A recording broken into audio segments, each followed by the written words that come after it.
Maithili express की शानदार प्रस्तुति।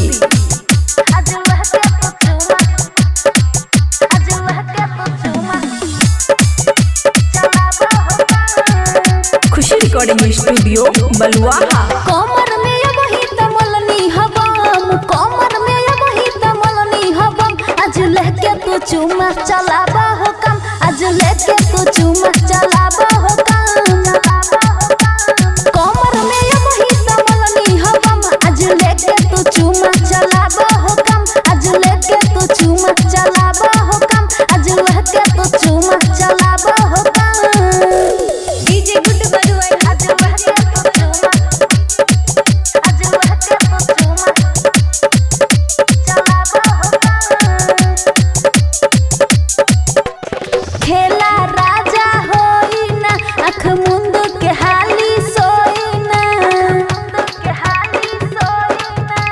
खेला राजा होई ना, अख मुंद के हाली सोई ना।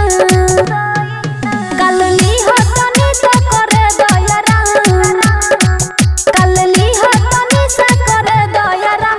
आज लेके तू चुमा चलाबा हो कम, आज लेके तू चुमा चलाबा हो कम, आज लेके तू चुमा।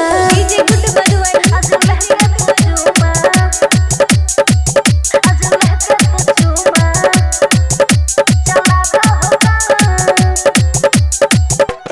सोया देवेंद्र दिमागी हो, संत करी न अंदर के आगी हो, करी न अंदर के आगी हो। सोया देवेंद्र दिमागी हो, संत करी न अंदर के आगी हो। दीपाली शर्मा पतोनी सा कर तू छाम, दीपाली शर्मा पतोनी सा कर तू छाम। आज लेके तू चुमा चलाबा हो कम, आज लेके तू चुमा चलाबा हो कम, आज लेके तू चुमा। खुशी रिकॉर्डिंग स्टूडियो बलुआहा।